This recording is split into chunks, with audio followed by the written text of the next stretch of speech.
प्रवीण गायकवाड यांच्यावरील हल्ल्याप्रकरणी हल्लेखोर दीपक काटेला अटक केलेलीच नाहीये। गुन्हा जामीनपात्र असल्याने कुणालाही अटक करण्यात आलेली नाही। फक्त आरोपीने पुन्हा असं कृत्य करू नये म्हणून प्रतिबंधात्मक कारवाई केली जाईल अशी माहिती पोलिसांनी दिली। काल दीपक काटेने प्रवीण गायकवाडांना काळा फासून हल्ल्याचा प्रयत्न केला होता।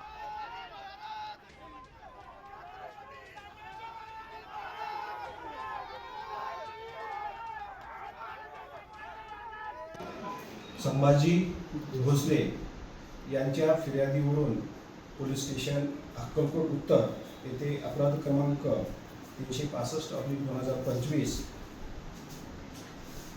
प्रमाणे गुन्हा दाखल झालेला असून सदर गुन्ह्यात एकूण 7 आरोपींविरुद्ध गुन्हा दाखल झालेला आहे आणि सदरचा गुन्हा हा जामीनपात्र असल्यामुळे यातील आरोपींना अटक न करता त्यांच्यावर त्या सर्व 7 आरोपींवर प्रतिबंधात्मक कारवाई करत आहोत। आता isakal.com आहे देशातील नंबर 1 ची मराठी न्यूज वेबसाईट।